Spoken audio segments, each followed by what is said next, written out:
رب اشرح لي صدري ويسر لي أمري واحلل عقدة من لساني يفقه قولي. اللهم انفعنا بما علمتنا وعلمنا ما ينفعنا وزدنا علما. فبشر عبادي الذين يستمعون القول فيتبعون أحسنه.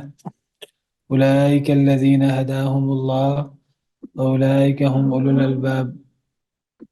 یہ ہمارا موضوع جاری تھا کہ قرآن کریم کی سب سے پہلے وحی کیا ہے. اس کے بارے میں ہم نے پڑھا تھا کہ قرآن کریم کی سب سے پہلی وحی بعض علماء کی رائے یہ ہے کہ وہ سورہ علق ہے. یہی راجع بات ہے. اور دوسرا قول ہے کہ جی سورہ مدثر. لیکن جو حدیث پیش کی جاتی ہے اس کے لیے وہ حدیث بخاری کی ہے. بخاری میں بھی ہے، مسلم میں بھی ہے، لیکن اسی حدیث کی 13 سندیں ہیں. 9 سندوں میں اس سے پہلے وحی کی صراحت موجود ہے اسی حدیث میں. تو وہ پہلے وحی نہیں ہو سکتی. پھر اسے کیا کہا جائے گا؟ اسے کہا جائے گا کہ وہ وقفہ آ گیا تھا پہلی وحی کے بعد، تو اس وقفے کے بعد وہ پہلی وحی ہے. وہ فترۃ الوحی کے بعد پہلی وحی ہے. وہ علی الاطلاق پہلی وحی نہیں ہے. اس حدیث میں باقاعدہ صراحت ہے کہ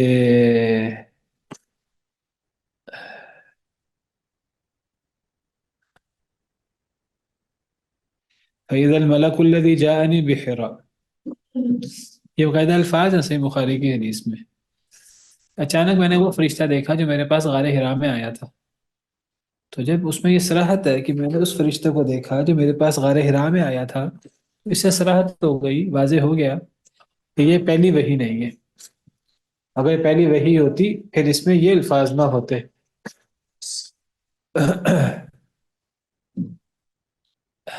تیسرا قول اس کے بارے میں یہ ہے کہ سورہ فاتحہ، لیکن اس کے لیے جو حدیث پیش کی جاتی ہے وہ حدیث مرسل ہے. اور پھر اس حدیث میں اتنی صراحت بھی نہیں ہے کہ پہلی وحی ہے. وہ پہلی بات ہے حدیث سند کے اعتبار سے صحیح نہیں ہے، مرسل ہے. اور مرسل حدیث پر استدلال کی بنیاد نہیں رکھی جا سکتی. اور پھر وہ صحیح بخاری صحیح مسلم کے حدیثوں کے خلاف بھی ہے. اس میں صراحت ہے پہلی وحی سورہ علق ہے.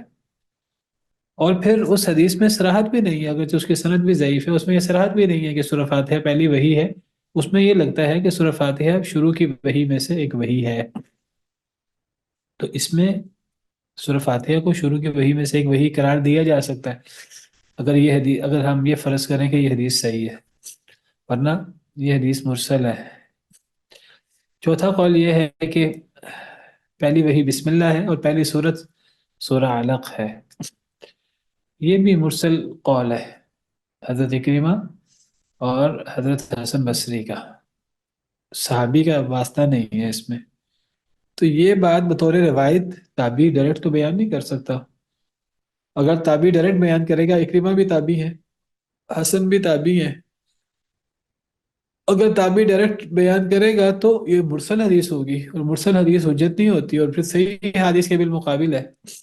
اور اگر اسے صحیح بھی فرض کیا جائے تو اس کی توجیہ ہو سکتی ہے کہ اس میں پہلی وحی سورہ علق کو ہی کہا جا رہا ہے. بس اضافہ یہ ہے کہ یہ کہا جا رہا ہے کہ اس سے پہلے بسم اللہ بھی نازل ہوئی تھی. واللہ عالم. یہ تفصیل ہے پہلی وحی کے حوالے سے. بعض احادیث میں صحیح بخاری وغیرہ کی بعض احادیث میں یہ ہے کہ جیسے ہم نے پیچھے پڑھا کہ پہلی وحی تو سورہ علق ہے، تو جو لوگ سورہ مدثر کو پہلی وحی کہتے ہیں وہ اصل میں اسی حدیث میں صراحت ہے کہ وہ پہلی وحی نہیں ہے. ہاں وہ فترۃ الوحی کے بعد، پہلی وحی کے بعد کچھ وقفہ آیا تھا، اس میں وحی نازل نہیں ہوئی. تو وہ راجہ قول کے مطابق وہ کچھ دنوں کا وقفہ ہے. کچھ علماء اسے کچھ مہینوں کا وقفہ کہتے ہیں. صحیح بات ہے وہ کچھ دنوں کا وقفہ ہے. اچھا، بعض حدیث میں یہ ہے کہ جب وہ وقفہ ہوا اور نئی وحی نہیں آئی تو صحیح بخاری میں ہی دوسری تیسری حدیث میں موجود ہے کہ نبی کریم صلی اللہ علیہ وسلم نے جب دیکھا کہ وہی نہیں آ رہی تو آپ اتنا پریشان ہوئے، اتنا ڈپریشن میں گئے کہ آپ نے پہاڑ کی چوٹی پہ چڑھ کر اپنے آپ کو گرانے کی کوشش کی۔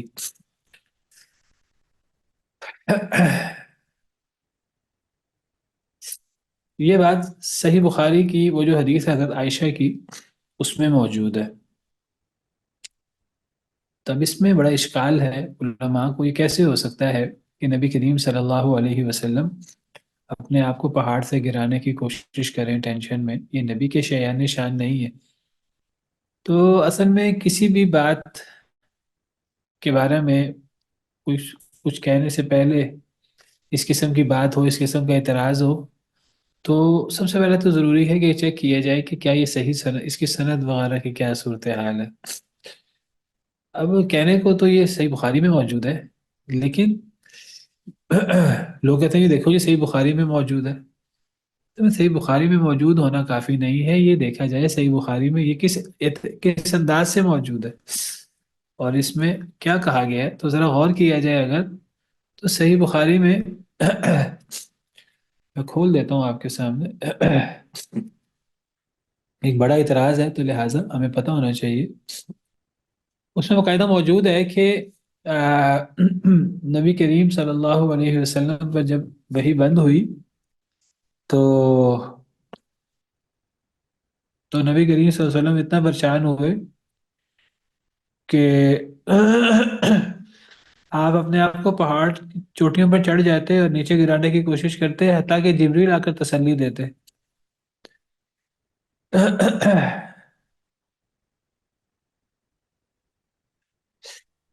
یہ صحیح بخاری کے ایک طریق میں یہ چیز موجود ہے، لیکن جس طریق میں یہ چیز موجود ہے یہ تمام سندوں میں نہیں ہے۔ جس طریق میں یہ موجود ہے اس طریق میں یہ اس سے پیچھے یہ وضاحت ہے کہ بلغنا، امام زہری یا امام معمر اس میں راوی ہیں، وہ کہتے ہیں ہمیں یہ بات پہنچی، وہ یہ بات سندن اس میں سند کے ساتھ موجود نہیں ہے۔ تو یہ جو بلاغات ہوتے ہیں ہمیں یہ بات پہنچی، چاہے یہ بات صحیح بخاری میں ہی موجود کیوں نہ ہو، جب یہ ہے کہ فیما بلغنا ہمیں یہ بات پہنچی، تو گویا کہ سند خود اس میں ذکر نہیں ہوئی۔ جب سند ذکر نہیں ہوئی تو اس کو اس معیار پر نہیں تسلیم کیا جا سکتا جس معیار پر صحیح بخاری کی دیگر سندیں ہوتی ہیں، تو یہ اعتراض ختم ہو جاتا ہے۔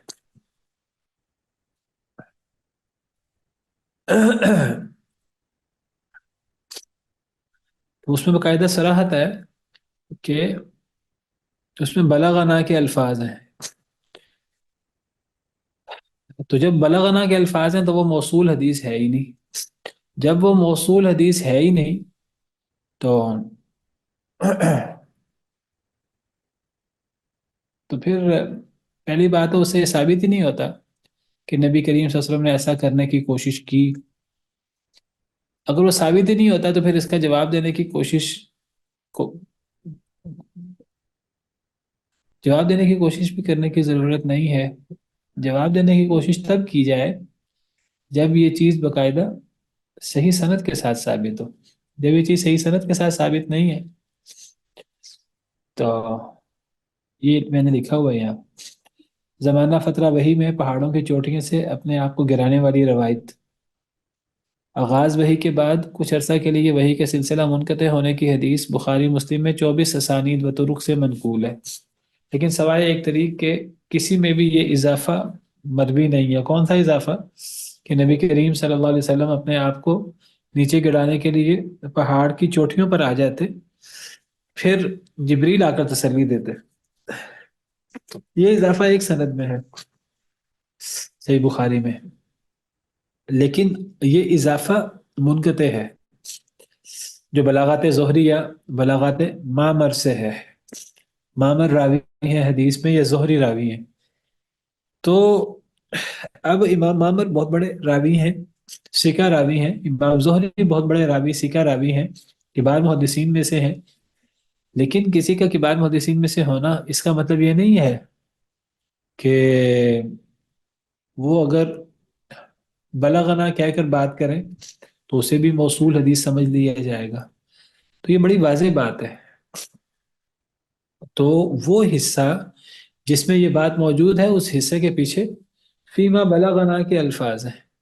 تو وہ اس میں خود صراحت ہے، امام بخاری نے صراحت کی ہے کہ یہ بات راوی نے فیما بلغنا کہہ کر کہی ہے. جب یہ بات راوی نے فیما بلغنا کہہ کر کہی ہے تو وہ چاہے صحیح بخاری میں موجود ہے.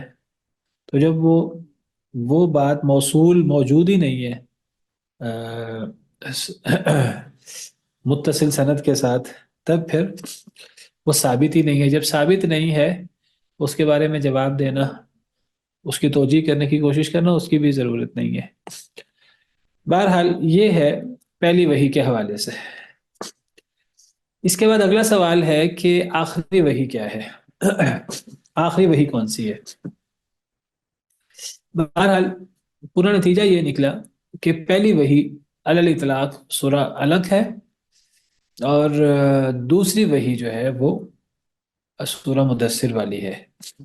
وہ فترہ وحی کے بعد پہلی وحی بنتی ہے.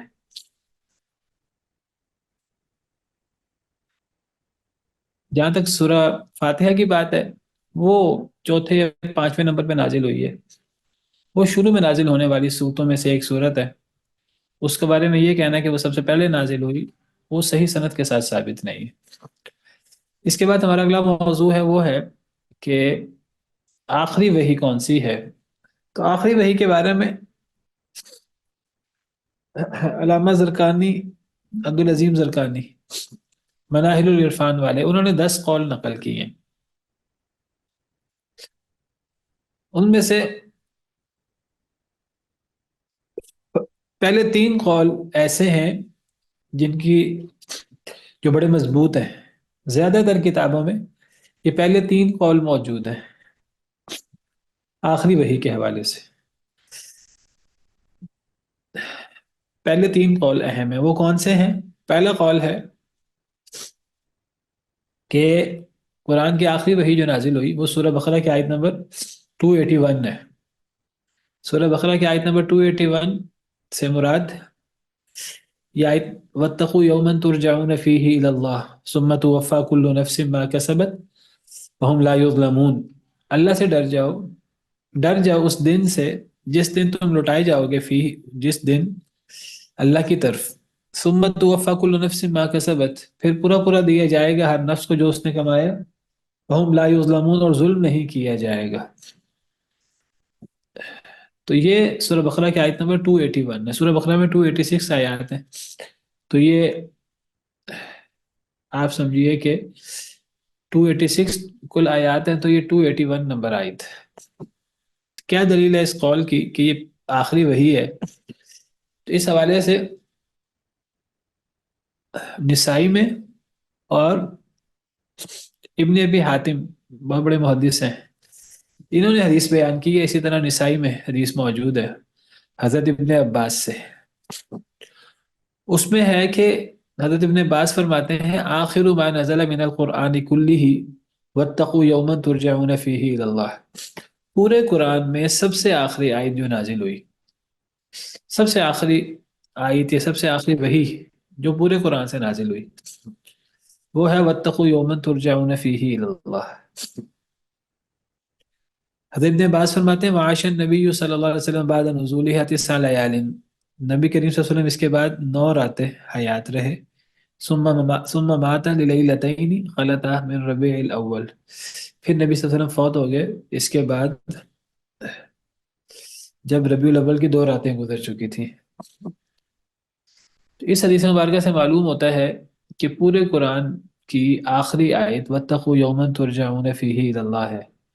یہ سورہ بقرہ کی آیت نمبر 281 بنتی ہے، اور نبی کریم صلی اللہ علیہ وسلم اس کے بعد چند راتیں حیات رہے ہیں.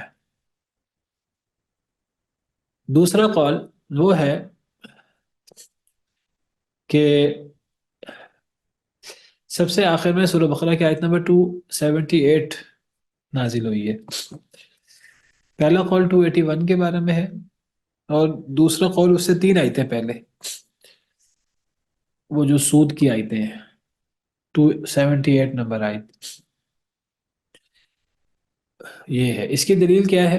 اس کی دلیل صحیح بخاری میں حضرت ابن عباس سے ہی اور سنن بہقی میں حضرت ابن عمر سے مروی ہے کہ یہ فرماتے ہیں ان آخر ما نزل هو قول اللہ تعالی فی سورة البقرہ یا ایھا الذین آمنوا اتقوا اللہ وذروا ما بقی من الربا ان کنتم مؤمنین، کہ سب سے آخر میں اللہ تعالیٰ کا یہ فرمان نازل ہوا سورہ بقرہ میں، یا ایھا الذین آمنوا اتقوا اللہ وذروا ما بقی من الربا، کہ اے ایمان والو اللہ سے ڈرو اور جو سود بچ گیا ہے اسے چھوڑ دو اگر تم مومن ہو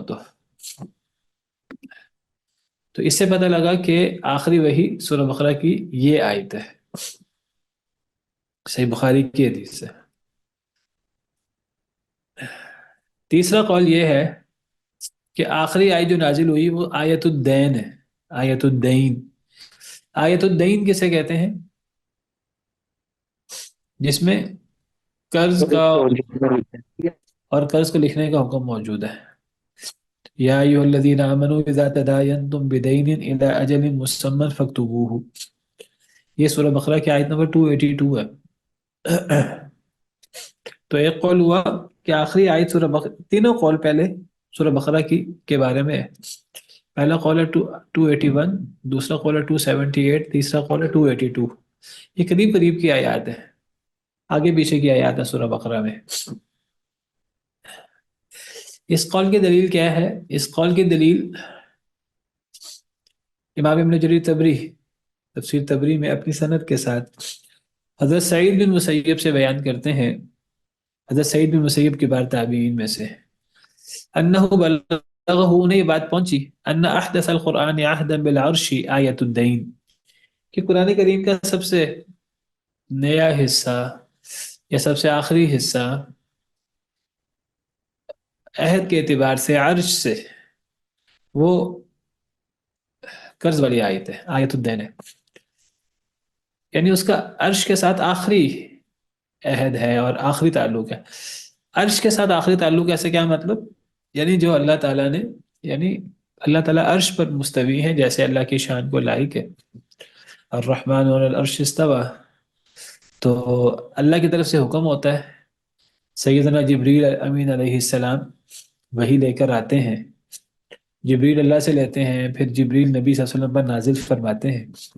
تو گویا کہ حضرت سعید بن مسیب فرماتے ہیں کہ عرش سے جو سب سے آخری آیت اتری ہے وہ آیت الدین ہے۔ یہ مرسل روایت ہے، سعید بن مسیب تابعی ہیں، کبار تابعین میں سے ہیں، وہ بیان فرما رہے ہیں، انہیں یہ بات پہنچی، کہاں سے پہنچی اس کا ذکر موجود نہیں ہے۔ یہ تیسرا قول ہے۔ اسی طرح امام ابن شہاب زہری، یہ بھی تابعی ہیں، یہ صغار تابعین میں سے ہیں، بہت بڑے محدث ہیں، وہ فرماتے ہیں آخر القرآن عہدا بالعرش آیت الربا و آیت الدین، کہ عرش سے جو آخر میں قرآن نازل ہوا وہ سود کی اور قرض کی آیت ہے، آیت الربا ہے اور آیت الدین ہے۔ آیت الربا کسے کہتے ہیں اور آیت الدین کسے کہتے ہیں؟ آیت الدین کی تو میں نے ابھی وضاحت کی، وہ کون سی آیت ہے؟ یا ایھا الذین یا ایھا الذین آمنوا اذا تداینتم،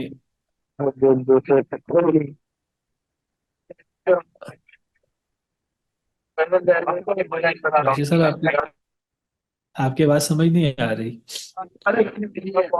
میں مطلب کہہ رہا ہوں آیت دین یہ ہے 283 نمبر والی، آیت 275 نمبر والی، وہ جو وغیرہ مابطی والی۔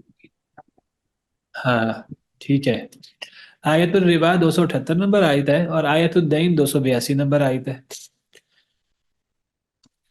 اب یہ تین قول ہیں، پہلا قول سنن نسائی میں اور ابن ابی حاتم میں حضرت ابن عباس سے، دوسرا قول بھی حضرت ابن عباس سے اور ہے بھی صحیح بخاری میں، اور حضرت عمر سے بہقی میں بھی ہے کہ 278 نمبر آیت ہے، پہلا قول ہے 281 نمبر آیت، اور تیسرا قول 282 نمبر آیت کے بارے میں ہے، اور اس کی دلیل یا تو حضرت سعید بن مسیب کا قول ہے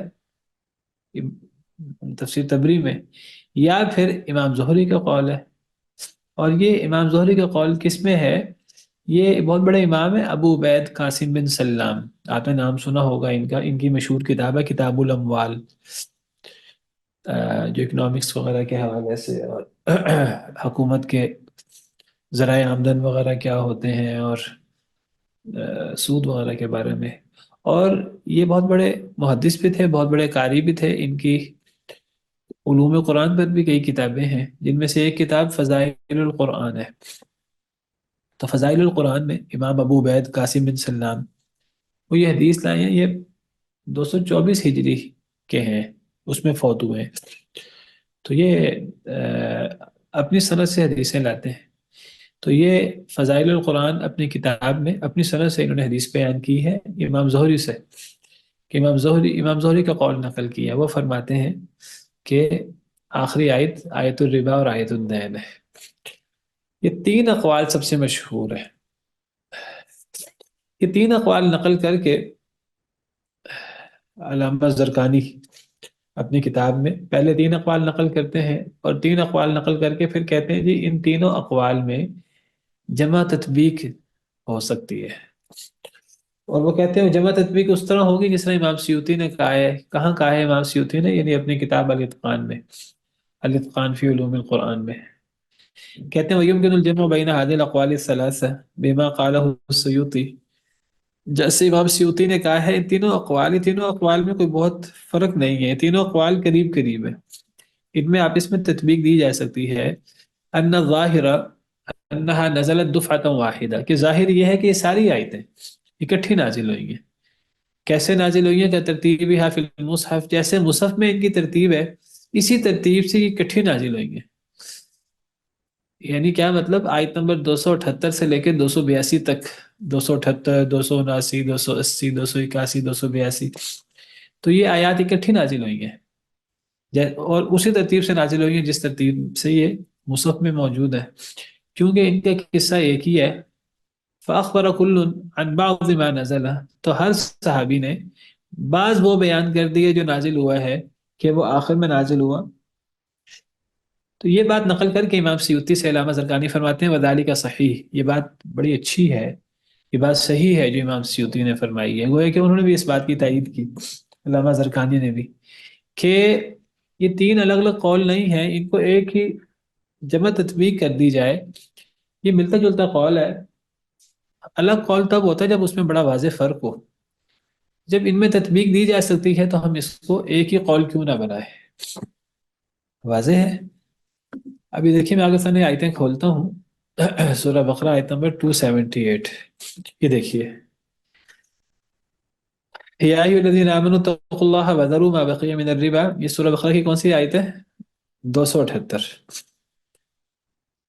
اور اس سے اگلی آیت، اس آیت میں کیا ہے کہ اے ایمان والو اللہ سے ڈر جاؤ، اور اگر تمہیں اللہ کا ڈر نصیب ہو جائے تو پھر اگر تم سود لیتے ہو تو پھر جو سود تم نے لے لیا وہ لے لیا، اب جو سود باقی ہے تمہارے پاس اس سود کو چھوڑ دو اللہ سے ڈر کر. اگر تم مومن ہو تو تمہارے ایمان کا تقاضا یہ ہے تمہیں سود کو چھوڑنا ہوگا. یہ ہے آیت نمبر 278. اور اس سے اگلی آیت ہے 279. اگر تم نے یہ کام نہ کیا، اگر تم نے قرآن کا حکم سننے کے بعد سود کے بارے میں احکامات بالکل آخر میں نازل ہوئے ہیں، فائنل احکامات، اگر تم نے یہ کام نہ کیا، یعنی سود چھوڑنے والا قرآن کا حکم سننے کے بعد بھی، فَأْذَنُوا بِحَرْبٍ مِّنَ اللَّهِ وَرَسُولِهِ، پھر اللہ اور اللہ کے رسول سے جنگ پر تیار ہو جاؤ. یعنی اگر تم سود نہیں چھوڑتے اور پھر بھی سود کھاتے رہتے ہو، لیتے ہو یا دیتے ہو، تو یہ اللہ اور اللہ کے رسول سے جنگ ہے. وَإِن تُبْتُمْ، اور اگر تم توبہ کر لو، اگر تم قرآن کا یہ حکم اور یہ دھمکی سن کر توبہ کر لو، فَلَكُمْ رُءُوسُ أَمْوَالِكُمْ، تو یہ نہیں کہ تمہارا اصل مال بھی ضائع ہو جائے گا. اگر کسی شخص نے کسی کو 5 لاکھ قرض دیا ہے اور اس نے کہا مجھے 5.5 لاکھ یا 6 لاکھ واپس کرنا، اب یہ نہیں کہ 6 کے 6 لاکھ منحوس ہو کر بابرکت ہو کر کچھ بھی نہیں ملے گا، نہیں، وہ اصل مال واپس لے سکتا ہے. کوئی توبہ کر لے تو اب یہ کہہ کر جی پورا مال ہی اب وہ پلید ہو گیا سود کی وجہ سے، اللہ رسول سے جنگ ہے، کچھ بھی واپس نہیں ملے گا، نہیں. سود چھوڑ کر اصل مال لے سکتے ہو، کیونکہ اگر تم اصل مال بھی تمہیں نہ دیا جائے کہ جی اب اصل مال بھی پلید ہو گیا ہے تو پھر یہ تو تم پہ ظلم ہو جائے گا. اور اگر تم سود بھی لوگے تو پھر تم ظلم کر رہے ہو اگلے بندے پر. تو نہ تم اگلے پر ظلم کرو نہ تم پر ظلم ہو. تم سود چھوڑ دو اور تمہارا اصل مال تمہیں واپس مل جائے. تو نہ تم پر ظلم ہوگا نہ اگلے پر ظلم ہوگا. وَإِنْ كَانَ ذُو عُسْرَةٍ، آیت نمبر 280 کیا ہے کہ اگر کوئی تنگ دست ہو تو اسے مزید ڈھیل دے دو. اصل میں کوئی بندہ کسی کو قرض دے تو قرض پر سود نہیں لینا چاہیے. اگر کسی نے کسی کو سود کا کہا تھا تو اس کو سود چھوڑ دینا چاہیے، اصل مال واپس لے. اور اگر اگلا بندہ نہیں دے سک رہا اصل مال بھی تو اسے کچھ مزید مہلت دے دی جائے آسانی تک. فَنَظِرَةٌ إِلَىٰ مَيْسَرَةٍ، پھر ڈھیل دینا ہے آسانی تک. وَأَن تَصَدَّقُوا خَيْرٌ لَكُمْ، اور اگر وہ پھر بھی نہ دے سکے اگلا بندہ تو اگر تم صدقہ ہی کر دو تو زیادہ بہتر ہے تمہارے لیے. ان کنتم تعلمون، اگر تم جانتے ہو تو. یہ آیت نمبر 280 ہے. اور آیت نمبر 281 ہے یہ، وَاتَّقُوا يَوْمًا تُرْجَعُونَ فِيهِ إِلَى اللَّهِ، اللہ سے ڈر جاؤ، اس دن سے ڈر جاؤ، یعنی قیامت کے دن سے، جس دن تم اللہ کی طرف لوٹائے جاؤ گے. پھر تمہیں پورا پورا بدلہ دیا جائے، پھر ہر نفس کو پورا پورا بدلہ دیا جائے گا جو اس نے کمایا، اور ان پہ ظلم نہیں ہوگا. یہ آیت نمبر 281 ہے. یہ 278 سے لے کر 281 نمبر آیت، 278، 79، 80، 81، چار آیتیں، اور یہ پانچویں آیت ہے 282 نمبر. اس میں لکھنے کا ذکر ہے قرض کا. اصل میں دیکھیے یہ 282 نمبر سب سے لمبی آیت ہے قرآن کی. یہ پانچ آیتیں آگے پیچھے ہیں، اور یہ پانچوں کے پانچوں آیتیں ایک واقعے کے بارے میں ہیں. پانچوں آیتیں کس بارے میں ہیں؟ ایک چیز کے بارے میں. یعنی کس کے بارے میں ہے؟ قرض کے بارے میں. قرض کے بارے میں. یعنی دیکھیں، کسی کو قرض دینا بہت اچھی بات ہے، کسی کو صدقہ کر دینا وہ بھی بڑی اچھی بات ہے. اور اگر کسی کو صدقہ نہ کیا جائے لیکن اسے وقتی ضرورت کے لیے کچھ مال دے دیا جائے قرض کے طور پر، یہ بھی بہت اچھی بات ہے، اس کا بھی بڑا ثواب ہے. لیکن وہ قرض کے اوپر زیادہ لینا وہ صحیح نہیں ہے، وہ سود ہو جائے گا. اگر کسی نے کسی کو سود کا کہا تھا تو وہ اگر سود لے گا یہ آیتیں سننے کے بعد بھی تو وہ اللہ اور اللہ کے رسول سے جنگ کرے گا. جو اللہ پر ایمان رکھتا ہے تو وہ سود نہ لے، اصل قرض واپس لے. اصل مال ختم نہیں ہو جائے گا. اگر اصل مال ختم ہو جائے، اصل مال بھی منحوس کہہ کر ختم کر دیا جائے، بے برکت کہہ کر، یہ تو پھر دینے والے پر زیادتی ہو جائے گی. تو نہ دینے والے پر زیادتی ہو نہ لینے والے پر زیادتی ہو. تو اصل مال لے لے، زائد نہ لے. تو قرض کی بات ہو رہی ہے. اور اگر اگلا بندہ نہ دے سکے تو مزید ڈھیل دے دی جائے. اگر وہ پھر بھی نہ دے سکے تو معاف کر دیا جائے، سب سے بہتر ہے. کیونکہ ہم سب نے اللہ کے حضور پیش ہونا ہے، وہاں ہمارے بھی بڑے بڑے بلنڈر، بڑے بڑے گناہ ہوں گے.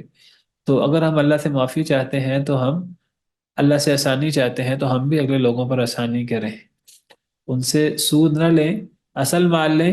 اور اگر اصل مال میں بھی ڈھیل دے سکیں تو اچھی بات ہے، اگر معافی کر دیں تو سب سے بہتر ہے. اور اگلی آیت میں اسی قرض کے کو لکھنے کا حکم ہے، قرض کے معاملات کو. تو یہ سارا موضوع ایک ہی ہے قرض کا. تو ایک قول یہ ہے کہ 281 نمبر آیت آخر میں نازل ہوئی، ایک قول یہ ہے 278 نمبر آیت آخر میں نازل ہوئی، ایک قول یہ ہے کہ جی 282 نمبر آیت آخر میں نازل ہوئی. تین قول ہے نا. تو اگر یہ کہہ دیا جائے کہ یہ سب آیتیں اکٹھی نازل ہوئی تھی، کسی صحابی نے کسی ایک بات کو ذکر کر دیا، کسی صحابی نے دوسری بات کو ذکر کر دیا اپنے اپنے علم کے مطابق، تو علامہ زرقانی کہتے ہیں یہ بڑا اچھا قول ہے. امام سیوطی نے بھی امام سیوطی نے یہ تطبیق دی. تو امام زرقانی کہتے ہیں کہ یہ تطبیق بہت اچھی ہے.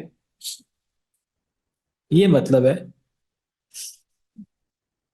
کہ ظاہر یہ ہے کہ یہ سب آیتیں اکٹھی نازل ہوئی تھی مصحف کی ترتیب کے مطابق، کیونکہ یہ ایک ہی قصے کے بارے میں.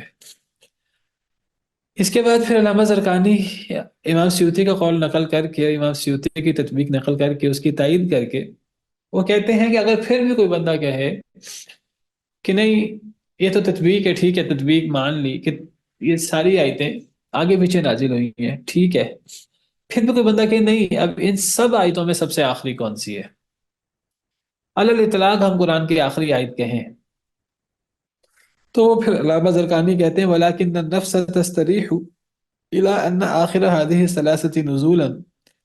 اگر کوئی بندہ کہے جی ان تینوں اقوال میں سے بھی سب سے بہتر قول کون سا ہے، سب سے آخری آیت کون سی ہے، تو کہتے ہیں پھر اگر ذرا غور کیا جائے احادیث میں، تو جس بات پر نفس مطمئن ہوتا ہے وہ پھر وہ یہ آیت ہے وَاتَّقُوا يَوْمًا تُرْجَعُونَ فِيهِ إِلَى اللَّهِ۔ کون سا قول؟ پہلا قول۔ کون سی آیت؟ آیت نمبر 281، 281۔ 281۔ یہ علامہ زرقانی ترجیح دے رہے ہیں۔ وہ کہتے ہیں کوئی بندہ کہ پھر بھی نہیں، آخری آیت کون سی ہے علی الاطلاق، تو پھر یہ آیت، امام علامہ زرقانی کہتے ہیں مجھے یہ سب سے بہتر قول لگتا ہے کہ یہ آیت سب سے آخر میں نازل ہوئی ہے۔ دو وجوہات ہیں اس کی میرے سامنے کہ میں اس کو سب سے آخری وحی کیوں کہتا ہوں قرآن کی، دو وجہ سے۔ ما تحمله هذه الآية في طياتها من الإشارة إلى ختام الوحي والدين بسبب ما تحث عليه من الاستعداد ليوم المعاد وما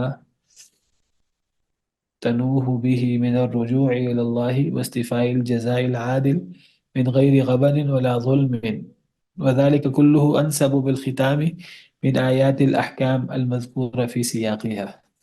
کہتے ہیں اس کی پہلی وجہ یہ ہے کہ یہ قول اس کی سب سے بہتر لگتا ہے 281 نمبر سنن نسائی اور ابن ابی حاتم میں جو حدیث ہے، حضرت ابن عباس کا قول ہے، اگرچہ یہ حضرت ابن عباس کا قول سنن نسائی میں اور سنن ابن ابی حاتم میں ہے، اور ابن عباس سے ہی دوسرا قول بھی ہے 278 والا، اور وہ صحیح بخاری میں ہے۔ اب ایک ہی صحابی سے دو قول کیسے ہو گئے؟ یہی وجہ امام سیوطی کہتے ہیں کہ اصل میں یہ دو قول ہیں ہی نہیں، یہ ایک ہی قول ہے، انہوں نے تطبیق دی ہے۔ علامہ زرقانی بھی کہتے ہیں ہاں یہ تطبیق بہت اچھی ہے، لیکن علامہ زرقانی کہتے ہیں اگر پھر بھی کوئی بندہ کہے کہ آخری وہی علی الاطلاق کون سی ہے، کہتے ہیں دو وجہ سے میں سنن نسائی والی بات کو ترجیح دوں گا، صحیح بخاری والی بات کو نہیں۔ اس کی دو وجہ ہیں، ایک تو وجہ یہ ہے کہ وہ جو آیت کا انداز ہے نا، یعنی 278 نمبر جو آیت ہے اس میں ہے کہ جی اللہ کہہ رہے ہیں سود چھوڑ دو، اور آیت نمبر 281 میں اللہ کہہ رہے ہیں کہ وَاتَّقُوا يَوْمًا تُرْجَعُونَ فِيهِ إِلَى اللَّهِ۔ کہتے ہیں جو انداز ہے نا اس آیت کریمہ کا وَاتَّقُوا يَوْمًا تُرْجَعُونَ فِيهِ إِلَى اللَّهِ، یہ انداز ایسا ہے کہ جیسے کوئی آخری وحی ہو۔ یہ نفس آیت کا مضمون اشارہ کر رہا ہے کہ یہ کوئی الوداعی قسم کی آیت ہے۔ جب کسی سے کہا جائے کہ بھئی اللہ سے ڈرو، تم نے اللہ کے پاس پیش ہونا ہے، تمہیں اللہ کے پاس ہر چیز کا حساب دیا جانا ہے، تو یہ انداز ایسا ہے جیسے کوئی الوداعی کلمات ہو۔ تو وہ کہتے ہیں اس آیت کا مضمون وہ یہ بتا رہا ہے کہ یہ آیت آخری آیت ہے۔ دوسری بات، یہ پہلی بات ہے، پہلی دلیل ہے، باقی آیتیں وہ احکام کے بارے میں ہیں، یہ آیت آخرت یاد دلانے کے بارے میں ہے، اور جو آخری آیت ہے وہ اس قسم کی آیت ہونی چاہیے اپنے موضوع کے اعتبار سے۔ دوسری بات وہ کہتے ہیں کہ دوسری وجہ جس کی بنا پر میں کہتا ہوں کہ سب سے بہتر قول یہ لگتا ہے، اگر ان تینوں اقوال میں بھی ترجیح دینی ہو تو پہلا قول 281 والا سب سے بہتر لگتا ہے۔ اس کی دوسری وجہ کیا ہے کہ یہ ابن ابی حاتم کی جو روایت ہے نا، ابن ابی حاتم سنن نسائی والی، یہ وہ کہتے ہیں کہ یہ اس جیسے الفاظ اور اتنی صراحت دوسری احادیث میں نہیں ہے۔ التنصیص فی روایت ابن ابی حاتم السابقہ، یہ جو ابن ابی حاتم کی جو پیچھے روایت کا حوالہ دیا گیا ہے اس میں جو نص ہے نا، وہ نص ایسا نص دوسری حدیثوں میں نہیں ہے، اتنی صراحت۔ وہ صراحت کیا ہے کہ ان النبی صلی اللہ علیہ وسلم عاش بعد نزولها 9 لیال، وہ کہتے ہیں کہ اس میں جو الفاظ ہے نا کہ نبی صلی اللہ علیہ وسلم اس کے بعد اتنی راتیں زندہ رہے، اتنی صراحت کسی اور حدیث میں نہیں ہے۔ نہ تو صحیح بخاری کی حدیث میں اتنی صراحت ہے کہ یہ آخری آیت ہے اور نبی صلی اللہ علیہ وسلم اس کے بعد اتنی راتیں زندہ رہے، اور نہ یہ صراحت تیسرے قول میں ہے آیت الدین وغیرہ کے حوالے سے کہ نبی صلی اللہ علیہ وسلم اس کے بعد چند راتیں زندہ رہے۔ یہ صراحت صرف پہلے قول میں ہے۔ اور دوسری بات ہے کہ یہ جو اس کا انداز ہے ذرا اس پہ بھی غور کریں، دیکھیں اس میں ہے آخر ما نزل من القرآن کلہ، یہاں کلہ کا لفظ بہت اہم ہے، یہاں یہ الفاظ نہیں ہیں، حالانکہ راوی ایک ہی ہے ابن عباس، اور یہ صحیح بخاری کی حدیث ہے، اور یہ بہقی میں حضرت ابن عمر سے بھی ہے، اس میں صرف آخر ما نزل ہے، آخر ما نزل میں اور آخر ما نزل من القرآن کلہ، دونوں میں فرق ہے کہ نہیں؟ اور تیسرا قول بھی ہے آخر ما نزل آیت الدین. دیکھیں، ایک ہے یہ کہا جائے کہ سب سے آخر میں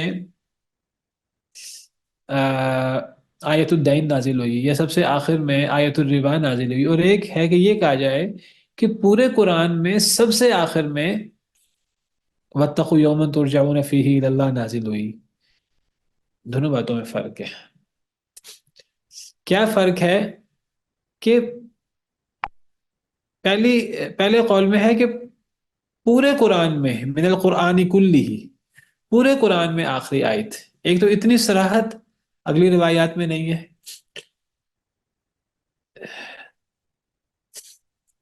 اگلی روایات جو ہے نا، دیکھیں اس میں ہے آخر ما نزل من القرآن کلہ، پورے قرآن کی سب سے آخری آیت، اس میں بہت زور ہے. باقی اقوال میں ہے آخر ما نزل. آخر ما نزل کا مطلب یہ بھی ہو سکتا ہے، دیکھیں آخر ما نزل کا ایک مطلب تو یہ ہے کہ آخر آخری آیت جو نازل ہوئی، یہ مطلب بھی کیا جا سکتا ہے. تیسرے قول میں بھی ہے آخر ما نزل. اور آخر ما نزل کا مطلب یہ بھی کیا جا سکتا ہے آخر میں نازل ہونے والی آیات میں یہ آیت ہے، آخر میں نازل ہونے والی آیات میں آیت الدین ہے. کیا خیال ہے؟ سمجھ آئی کہ نہیں آئی؟ جی آئی ہے، جیسے ہم ایک کہتے ہیں کہ یہ یعنی کہ ان آیات میں سے ہے جو آخر میں نازل ہوئی. یعنی اگر عربی میں کہا جائے کہ یہ جو آیت الربا ہے یہ من آخری ما نزلہ، یہ ان آخری آیات میں سے ہے جو نازل ہوئی، یہ آیت الدین ان آخری آیات میں سے ہے جو نازل ہوئی، یہ انداز ہے دوسرے اور تیسرے قول کا. دوسرے اور تیسرے قول میں اتنی صراحت نہیں ہے کہ سب سے آخری آیت جو نازل ہوئی، یہ اتنی صراحت دوسرے تیسرے قول میں نہیں ہے. دوسرے تیسرے قول میں اگرچہ آخر کا لفظ موجود ہے، لیکن جب عرب لوگ کہتے ہیں نا آخر میں یہ نازل ہوا، تو اس سے مراد یہ بھی ہو سکتا ہے کہ آخر میں یہ نازل ہوا، اور یہ مراد بھی ہو سکتا ہے کہ ان آخری آیات میں سے جو نازل ہوئی یہ نازل ہوا. یعنی جس کو ہم کہتے ہیں نا حسر، حسر کا انداز یہ دوسرے تیسرے قول میں نہیں ہے. ایسے میں ان اقوال کی بنیاد احادیث ہے نا. دوسری اور تیسرے قول کی جو احادیث ہیں، ان احادیث میں وہ حسر کا انداز نہیں ہے جو پہلے قول میں جو صراحت ہے نا آخر ما نزل من القرآن کلہ. یہاں صرف یہ نہیں آخر ما نزل من القرآن یا آخر ما نزل واتقوا یوما، یہاں ہے من القرآن کلہ، یعنی پورے قرآن میں یہ اتنا نص، سری نص وہ دوسرے تیسرے قول میں نہیں ہے. ایک یہ وجہ بیان کرتے ہیں علامہ زرقانی، اور دوسری وجہ کیا بیان کرتے ہیں؟ کہتے ہیں مضمون آیت. آیت الدین میں اللہ تعالیٰ کہہ رہے ہیں کہ جی اس میں لکھنے کا حکم ہے، اور آیت الربا میں اللہ تعالیٰ کہتے ہیں سود چھوڑ دو. یہ احکام کی آیتیں ہیں. لیکن واتقوا یوما ترجعون فیہ الی اللہ، یہ آیت ہے جو آخرت یاد دلا رہی ہے. اور ثم توفی کل نفس ما کسبت وہم لا یظلمون، ہر نفس کو پورا پورا بدلہ دیا جائے گا. یہ جو مضمون آیت ہے، یہ مضمون آیت بھی بتا رہا ہے کہ الوداعی آیت، آخری آیت اس قسم کی ہونی چاہیے. یہ دو وجوہات کی بنا پر علامہ زرقانی کہتے ہیں کہ اگر کوئی بندہ یہ کہے، وہ کہتے ہیں میں بھی یہی کہتا ہوں علامہ سیوطی کی طرح کہ تینوں قول ملتے جلتے ہیں، لیکن اگر کوئی بندہ کہے جی ان میں سے بھی سب سے آخری، تو پھر میں دو وجوہات کی بنا پر پہلے قول کو ترجیح دوں گا. اور کہتے ہیں کہ یہی امام ابن حجر کی بھی رائے ہے.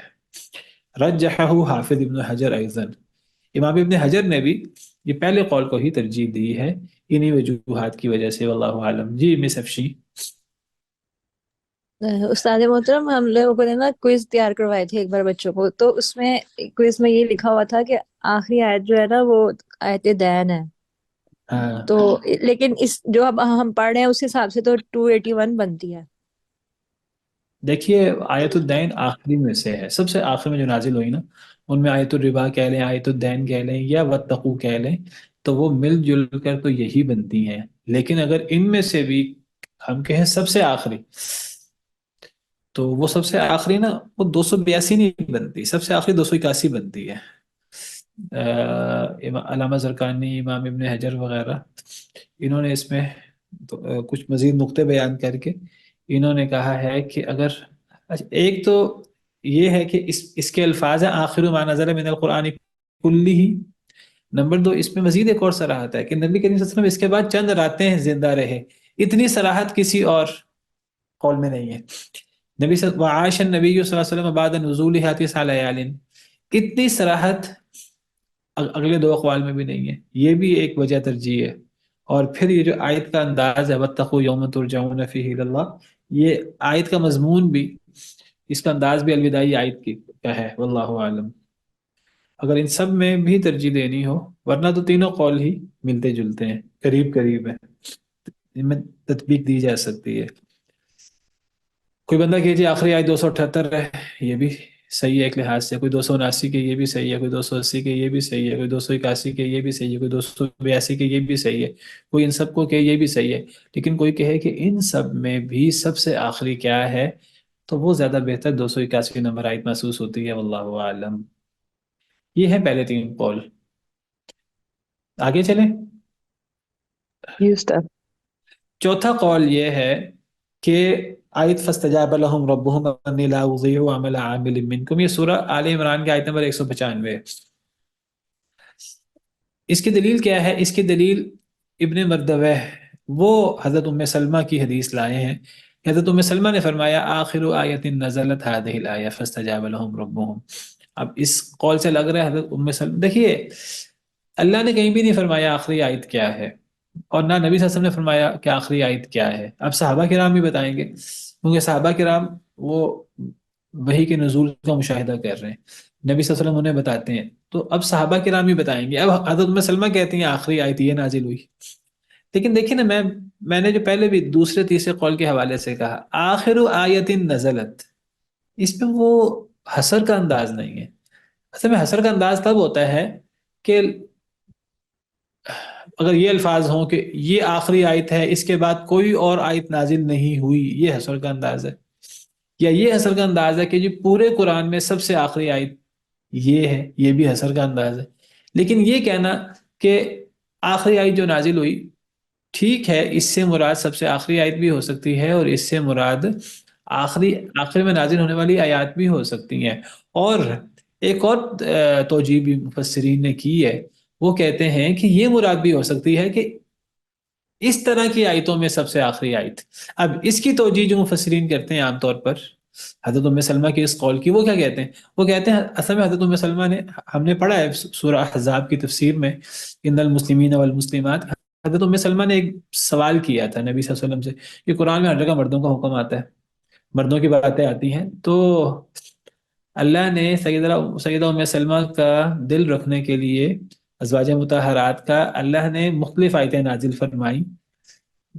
کئی آیتیں تھیں، جس میں ایک آیت ان المسلمین والمسلمات تھی، جس میں ولا تتمنوا ما فضل اللہ به بعضکم علی بعض یہ بھی تھی، اللہ نے جو بعض کو بعض پر فضیلت دی اس کی تمنا نہ کرو.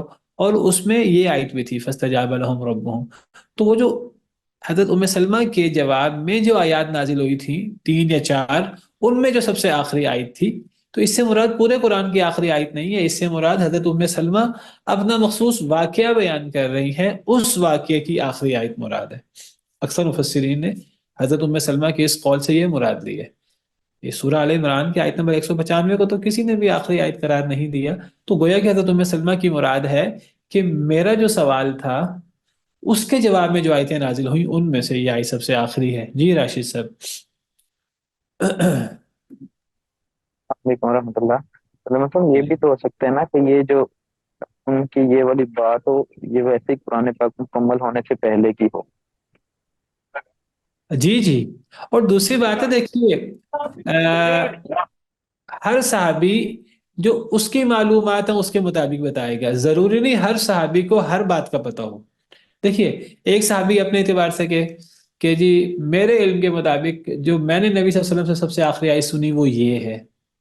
دیکھیے حضرت ابن مسعود اور حضرت علی کی طرح ہر صحابی اتنا اہتمام نہیں کرتے تھے کہ وہ ہر آیت کے بارے میں یہ معلوم کریں کہ یہ آیت کہاں نازل ہوئی، کس کے بارے میں نازل ہوئی، سب سے پہلے نازل ہوئی، سب سے آخر میں نازل ہوئی.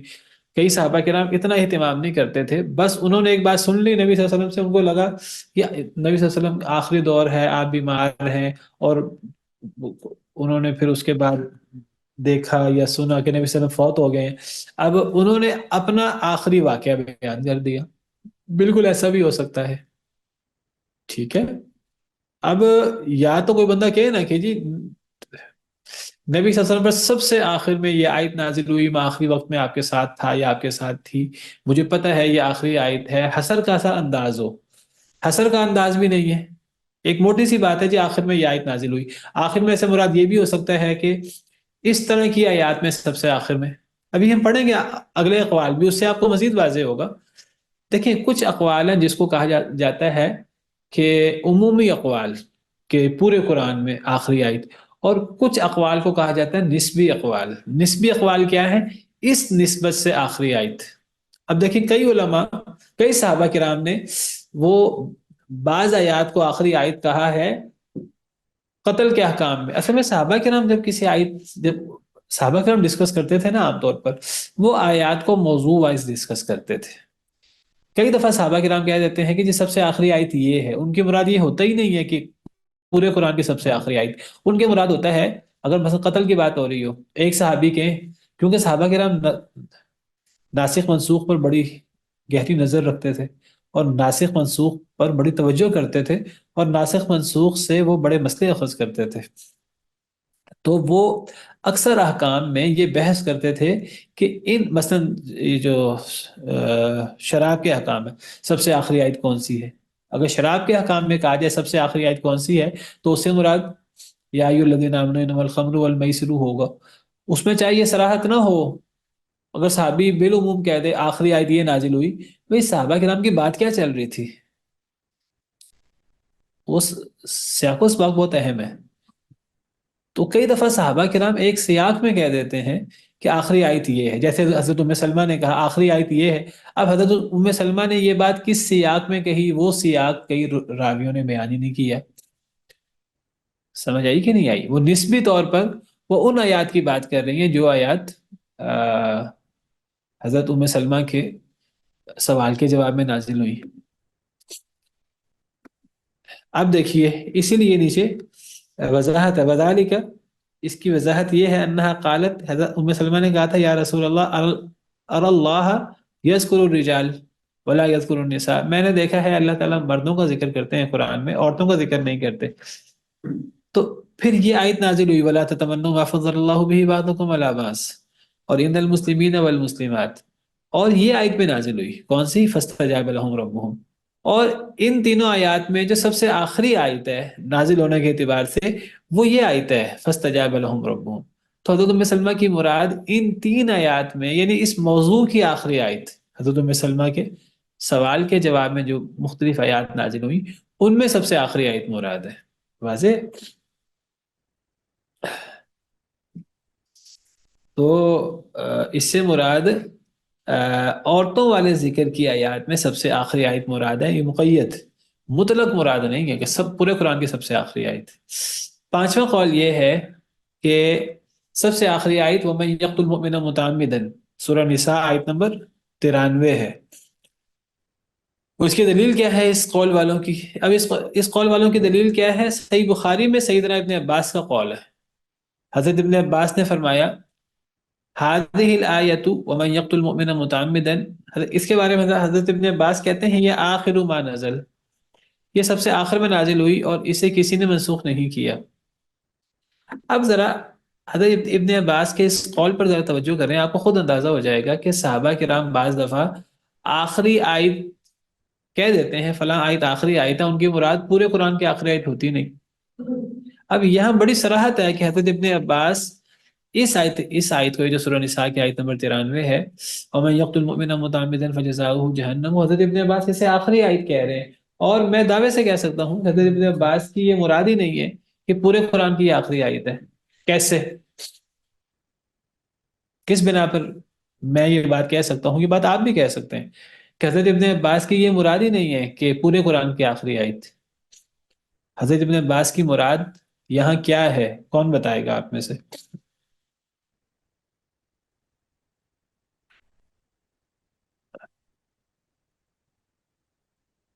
قصاص کے حوالے سے آخری آیت؟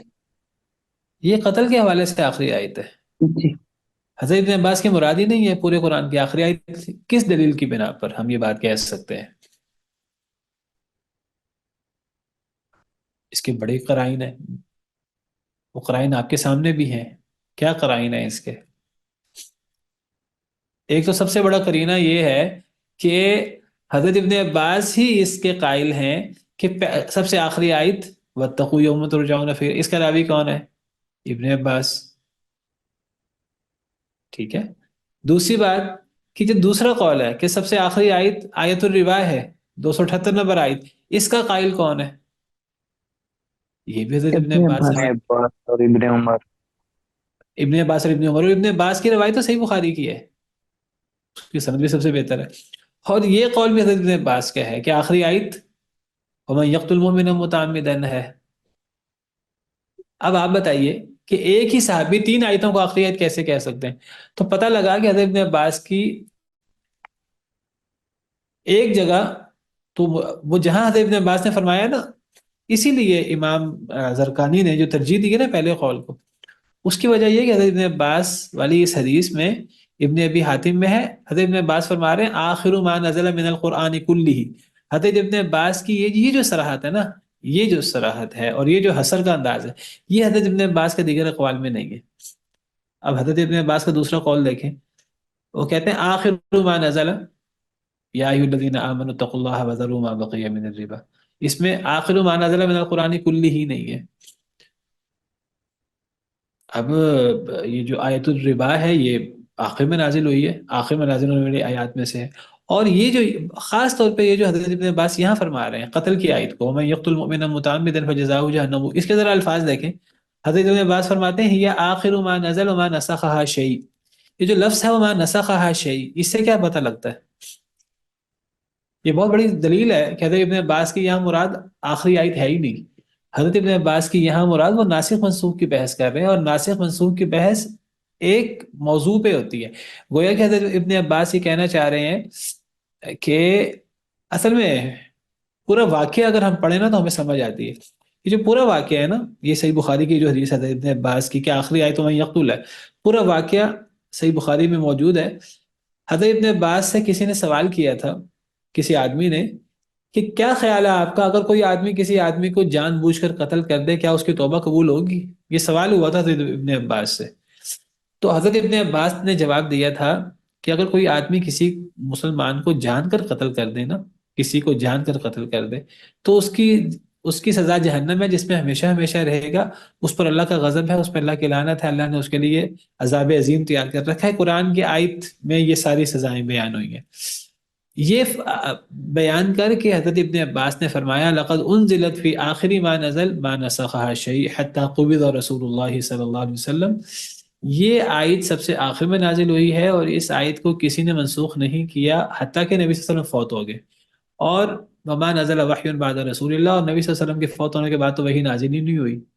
وہ آدمی کہنے لگا کہ کیا خیال اگر وہ توبہ بھی کر لے، ایمان بھی لے آئے، نیک عمل بھی کرے، پھر وہ ہدایت پر بھی آ جائے؟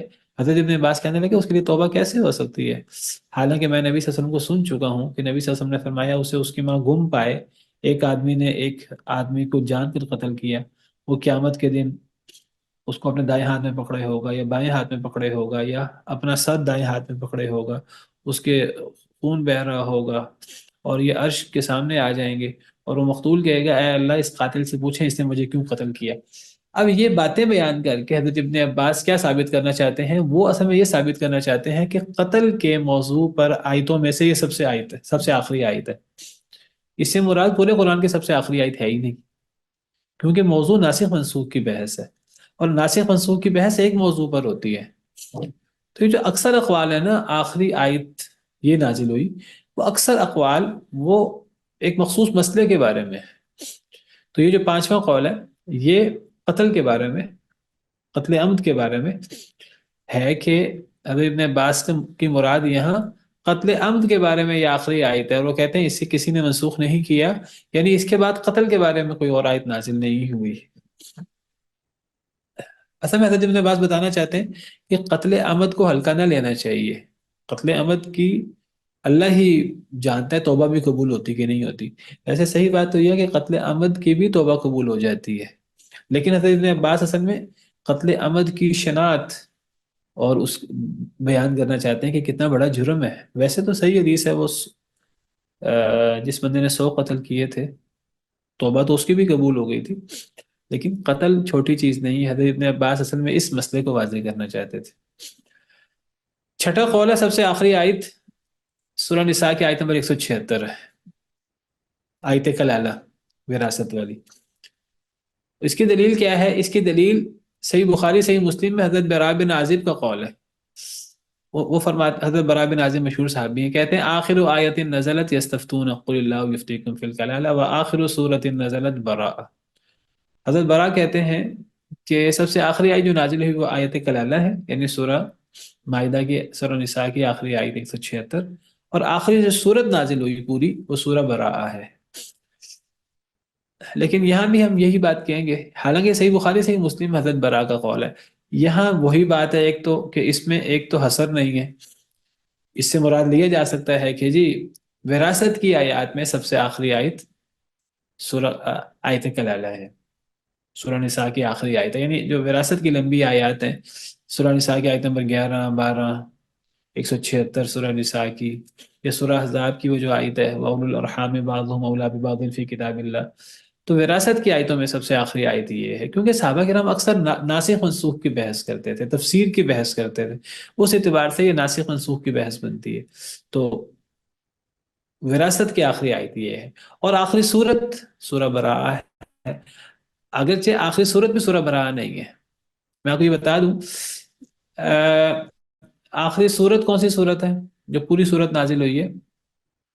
سورۃ النصر، اذا جاء نصر اللہ والفتح، یہ 114 نمبر صورت ہے. اور سورہ برات 113 نمبر صورت ہے. اور سورہ برات یعنی سورہ توبہ، برات من اللہ ورسولہ. اور اس سے پہلے اگر صورت دیکھی جائے ایز اے ہول تو سورہ مائدہ، یا ایھا الذین آمنوا اوفوا بالعقود، وہ 112 نمبر صورت ہے. سورہ نصر تو پوری نازل ہوئی ہے اکٹھی، 3 آیتیں ہیں. یہ سب سے علی الاطلاق آخری صورت ہے پوری جو نازل ہوئی ہے سورہ نصر. اگر یہ جو واتقوا یوما ترجعون فیہ الی اللہ، یہ سورہ نصر کے بعد نازل ہوئی ہیں یہ آیات.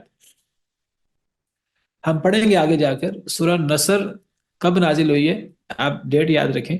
بعض احادیث میں سورہ نصر کے نزول کی تاریخ بھی موجود ہے کہ سورہ نصر آپ کے آخری حج میں جو 3 ایام تشریق ہے نا، 11، 12، 13 ذی الحجہ، اس میں سے درمیانے یوم تشریق میں نازل ہوئی تھی. حدیث میں صراحت ہے، حضرت ابن عمر کا قول ہے. سورہ نصر کب نازل ہوئی؟ ثانی ایام تشریق، یا درمیانے ایام تشریق میں. اور درمیانہ یوم تشریق وہ کون سا ہے؟ 12 ربیع الاول، 12 ذو الحجہ. تو 12 ذی الحجہ 10 ہجری کو سورہ نصر نازل ہوئی تھی. جب 12 ذی الحجہ کو سورہ نصر نازل ہوئی تھی تو یہ جو واتقوا یوما ترجعون فیہ الی اللہ ہے، یہ کب نازل ہوئی؟ کون بتائے گا آپ میں سے؟ یا 13 کوئی ہوگی یا 12 کوئی ہوگی. واتقوا یوما ترجعون فیہ الی اللہ، سورہ بقرہ آیت نمبر 281. ربیع الاول میں شروع میں جس طرح انہوں نے بتایا تھا صحابی نے کہ 9 راتیں اس کے بعد اور آتے ہیں تو وہ گویا کہ سفر کا آخر بنتا ہے 11 ہجری، یا وہ ربیع الاول کا شروع بنتا ہے. ٹھیک ہے، تو دیکھیے سورہ نصر تو وہ تو ذو الحجہ میں نازل ہو رہی ہے، 10 ہجری کے ذو الحجہ میں، حج کے دنوں میں، جب نبی صلی اللہ علیہ وسلم نے حج کیا ہے. انہی دنوں میں یہ جو ہے الیوم اکملت لکم دینکم، یہ آیت بھی انہی دنوں میں. یہ آیت کب نازل ہوئی ہے بلا؟ الیوم اکملت لکم دینکم. یہ بھی حجۃ الوداع کے موقع بھی ہوئی ہے. یہ حجۃ 10 یا الوداع کے 11 موقع کو پر نہیں، 9 ذی الحجہ کو، یہ یوم عرفہ میں نازل ہوئی تھی. صحیح بخاری میں صراحت ہے حضرت عمر کی. حضرت عمر سے ایک یہودی نے کہا کہ یہ آیت تمہارے ہاں نازل ہوئی، اگر یہ آیت ہمارے ہاں نازل ہوتی ہم اسے عید کا دن بنا لیتے. حضرت عمر نے فرمایا مجھے بخوبی علم ہے یہ آیت کب نازل ہوئی. یہ آیت نازل ہوئی نبی کریم صلی اللہ علیہ وسلم عرفہ میں موجود تھے. ہمارے ہاں 2 عیدیں تھیں، وہ ایک عرفہ عید ہے اور ایک وہ جمعے کی شام تھی جس وقت یہ آیت نازل ہوئی. اگلا دن جمعے کا تھا جو حج کا دن تھا، جس کو ہم حج اکبر بھی کہتے ہیں. یعنی نبی صلی اللہ علیہ وسلم نے جو حج فرمایا ہے تو اس میں 10 ذی الحجہ کو جمعہ تھا. تو جمعے اور جمعرات کی درمیانی رات یا شام یہ آیت نازل ہوئی تھی. وہ گویا کہ عرفہ کا دن ختم ہو رہا تھا اور عید کا دن شروع ہو رہا تھا، اور وہ جمعے کا دن بھی تھا، یا سوری 9 ذی الحجہ کو جمعہ تھا اور اگلے دن عید تھی، تو وہ 2 عید کے دن بنتے ہیں، ایک جمعے کا دن اور ایک اگلے دن عید، تو وہ عید کی شام بھی بنتی ہے، تو 2 عید کے دن تھے۔ حضرت عمر نے کہا کہ تم کہتے ہو ہم اس کو عید بنا لیتے، ہمارے ہاں تو وہ 2 عیدیں ہیں۔ تو بہرحال یہ آیت الیوم اکملت لکم، ویسے یہ جو 10 اقوال ہیں، 10 اقوال میں سے ایک قول بھی الیوم اکملت لکم دینکم کے بارے میں نہیں ہے، سارے اقوال دوسری آیتوں کے بارے میں ہیں۔ اس کے بارے میں آخر میں بات کروں گا، الیوم اکملت لکم دینکم کے بارے میں۔ تو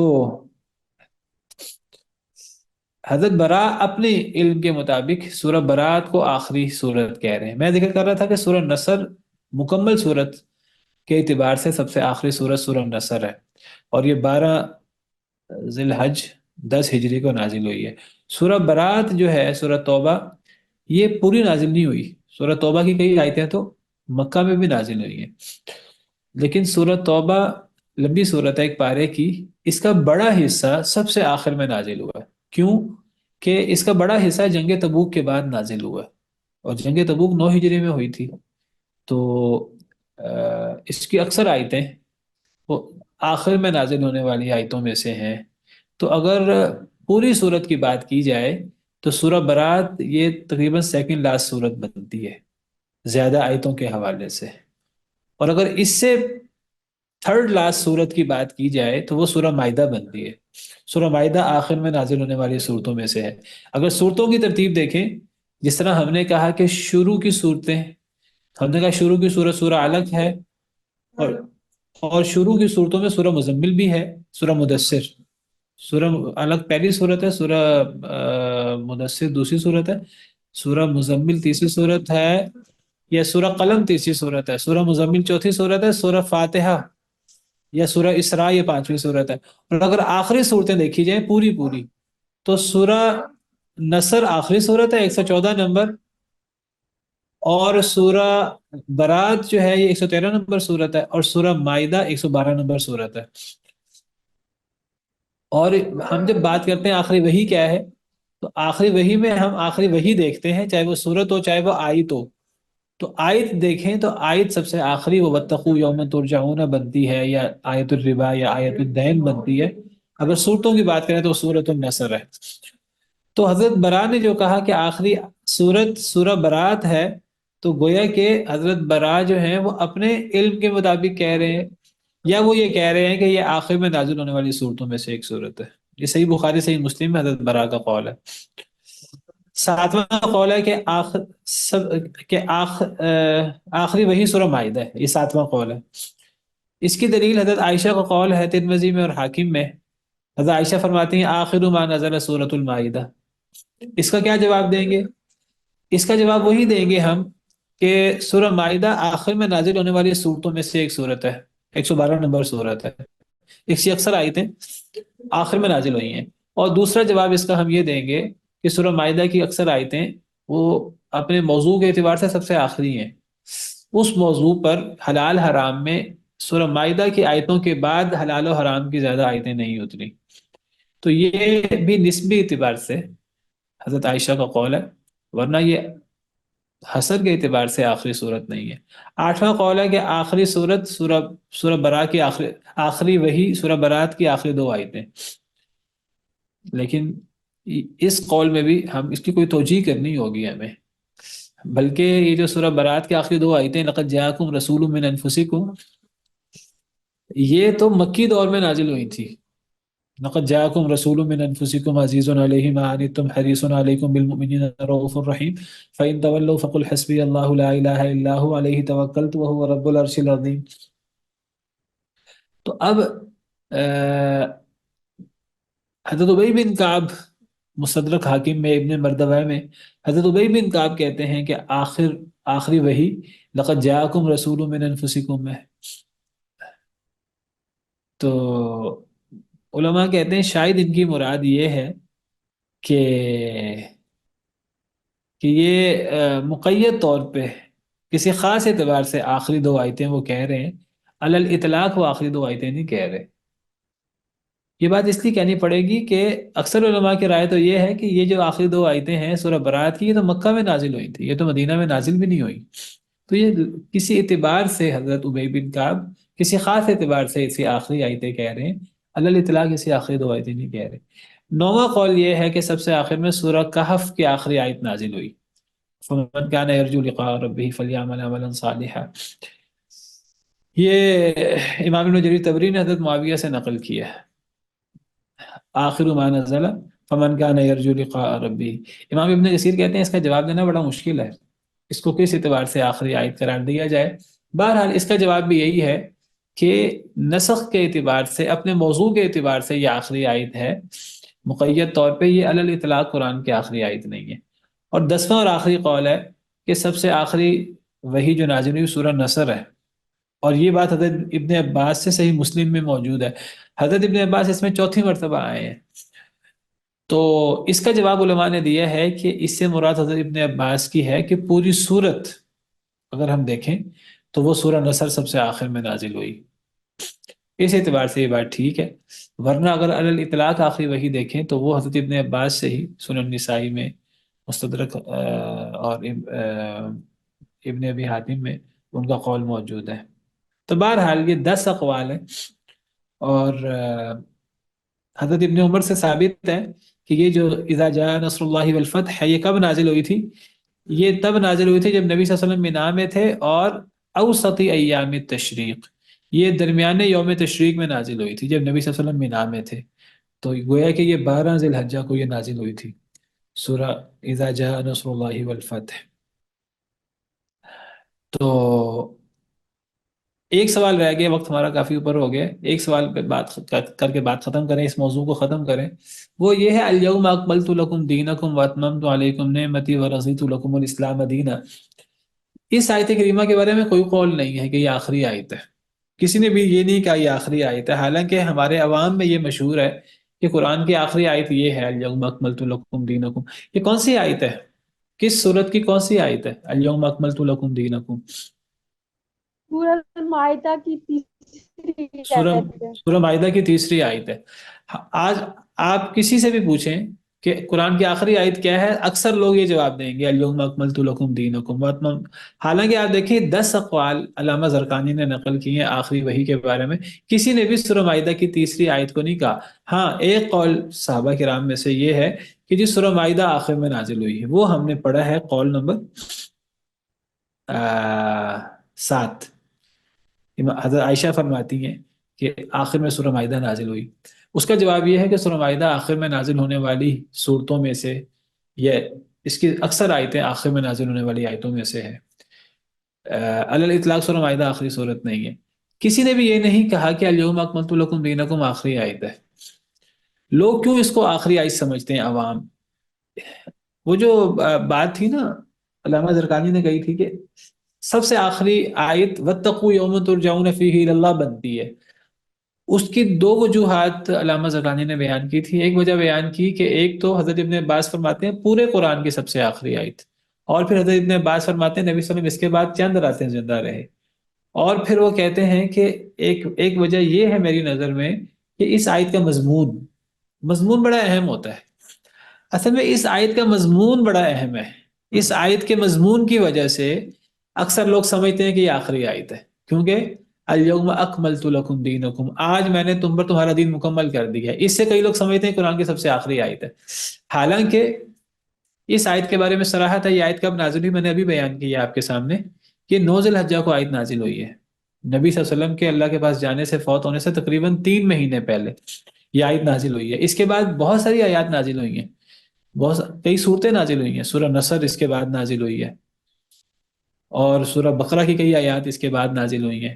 بلکہ حدیث میں تو یہاں تک آتا ہے نبی صلی اللہ علیہ وسلم پر آخری دور میں اور آخری زمانے میں بہت زیادہ وحی نازل ہوئی ہے، یعنی آپ پر آخری دور میں اور آپ کے آخری ایام میں وحی کی کثرت تھی بہت زیادہ، یہ بھی بعض احادیث سے پتہ لگتا ہے۔ تو الیوم اکملت لکم کسی کے نزدیک بھی آخری آیت نہیں ہے، ٹھیک ہے۔ اب ایک سوال پیدا ہوتا ہے، وہ سوال یہ پیدا ہوتا ہے اس کو کسی نے بھی آخری آیت نہیں کہا تو اللہ نے یہ کیوں کہا کہ میں نے آج دین مکمل کر دی ہے؟ اس کا کیا جواب ہے؟ جی کام کے لحاظ سے ہوگا وہ۔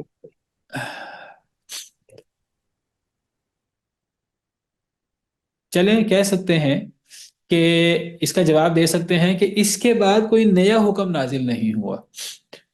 آپ اگر کوئی بندہ اعتراض کرے جی سود نیا حکم نہیں ہے، یہ سود کی آیتیں تو اس کے بعد نازل ہوئی ہیں، یہ تو نو ذی الحجہ کو ہے. سود کی آیتیں تو آپ سمجھیے وہ سفر کا آخر بنتا ہے یا ربیع الاول کا شروع بنتا ہے. اس کا جواب علماء نے یہ دیا ہے کہ سود کی آیتیں اس سے پہلے نازل ہو چکی تھی. کون سی آیتیں؟ مثلا قرآن میں سود کی اور بھی کئی آیتیں ہیں. مثلا ایک سورہ جہاں پہ روم وہ ہے کہ تجارت حلال ہے اور جی سود حرام ہے، نہیں، شامل ہے وہ تو حدیث ہے نا، آیت قرآن کی. قرآن میں سورہ روم مکی صورت ہے، مکی صورت میں سود کی مذمت موجود ہے. وما آتیتم من ربا لیربو فی اموال الناس فلا یربو عند اللہ وما آتیتم من زکاة تریدون وجہ اللہ فاولئک هم المضعفون. جو تم سود دو کہ وہ بڑھ جائے، اللہ کے ہاں سود نہیں بڑھتا. اور جو تم زکوٰۃ دو تو زکوٰۃ کئی گنا بڑھ جاتی ہے. یہ سورہ روم کی آیت ہے اور سورہ روم مکی صورت ہے. اس آیت کریمہ میں سود کی مذمت ہے کہ تم سمجھتے ہو سود سے مال بڑھتا ہے، سود سے مال نہیں بڑھتا. اسی طرح وہ جو سود کی آیتیں سورہ بقرہ میں ہی یہی آیتیں جو ابھی ہم نے دیکھی، یہ 278 نمبر آیت، اصل میں دیکھیے یہ آیتیں آخر میں نازل ہوئی، یا ایھا الذین آمنوا اتقوا اللہ سے لے کر آخر تک. لیکن آپ دیکھیے کہ سود کی آیتیں تو یہ بھی تو ہیں، الذین یأکلون الربا، یہ آیت نمبر 275 سورہ بقرہ کی، سورہ 276 نمبر، جس میں ہے کہ جو سود کھاتے ہیں وہ قیامت کے دن ایسے کھڑے ہوں گے جیسے کسی کو شیطان نے چھو کر خبتی بنا دیا ہو، اور اللہ نے بیع کو حلال کیا ہے، سود کو حرام کیا ہے، اور اللہ سود کو مٹاتے ہیں اور صدقات کو اللہ بڑھاتے ہیں. یہ آیتیں تو آخر میں نازل نہیں ہوئی، یہ آیتیں تو آخر سے پہلے نازل ہوئی ہیں. ممکن ہے یہ آیتیں الیوم اکملت لکم دینکم سے بھی پہلے نازل ہوئی ہوں. اور پھر اس طرح سورہ آل عمران کی وہ جو آیت ہے یا ایھا الذین آمنوا لا تأکلوا الربا اضعافا مضاعفہ، یہ سورہ آل عمران کی آیت ہے. اے لوگوں سود کو بڑھا چڑھا کر نہ کھاؤ. تو سود کی کتنی آیتیں وہ پہلے بھی نازل ہو چکی تھی. ہاں بالکل آخری وہی بھی سود کی آیات ہیں. تو ایک اس کا جواب الیوم اکملت لکم دینکم کا یہ ہے کہ الیوم اکملت لکم دینکم اگرچہ آخری آیت نہیں ہے، یہ تقریباً 3 مہینے پہلے نازل ہوئی، لیکن گویا کہ اس پر دین مکمل ہو گیا. اس کے بعد کوئی نیا حکم الگ سے قرآن میں نہیں اترا. جتنے بھی احکام اترے ہیں ان کی حکم پہلے اتر چکے تھے، وہ تائیدن وہ احکام اترے ہیں. ایک جواب یہ ہے. دوسرا جواب جو زیادہ اہم جواب ہے وہ یہ ہے کہ اکمال دین ہو گیا تھا. اکمال دین سے مراد ضروری نہیں ہے کہ 100% اکمال دین، للاکثر حکم الکل، دین کا بڑا حصہ جو ہے وہ نازل ہو چکا تھا آپ کے حج تک. دین کا بڑا حصہ، معظم حصہ، اگر کئی 2-3 احکام 8-10 احکام بعد میں بھی اترے ہیں قرآن میں ہی، تو جب اکثر حصہ قرآن کا پہلے اتر چکا ہے تو ہم پہلے کئی دفعہ پڑھ چکے ہیں للاکثر حکم الکل، کہ اکثریت کے لیے کل کا حکم ہوتا ہے. اگر 10 میں سے 9 لوگوں نے ایک کام کر دیا ہے تو اکثر لوگ کہہ دیتے ہیں جی سب نے کام کر دیا ہے، مراد ہوتی ہے کہ اکثریت نے یہ کام کر لیا. تو یہ 2 اس کے جواب دیے گئے ہیں. تو الیوم اکملت لکم دینکم کسی نے بھی نہیں کہا یہ آخری آیت ہے جو نازل ہوئی ہے، لیکن قرآن کہتا ہے اس کے الفاظ یہ ہیں کہ آج دین مکمل ہوا ہے. جب یہ آخری آیت نہیں ہے تو ہم کیسے کہیں گے آج دین مکمل ہوا؟ اس کا جواب میں نے آپ کو دیا ہے. ایک تو الیوم اکملت لکم دینکم سے ہم یہ مراد دیں گے کہ دین کا بڑا حصہ نازل ہو چکا تھا نبی صلی اللہ علیہ وسلم کے حج تک، 9 ذی الحجہ تک. دوسرا جواب یہ ہے کہ دین مکمل ہو گیا تھا 9 ذی الحجہ تک، اس کے بعد کوئی نیا حکم مستقل بذات نازل ہی نہیں ہوا. واللہ تعالی اعلم، وصلی اللہ وسلم علی نبینا محمد. سبحان ربک رب العزت عما یصفون وسلام علی المرسلین.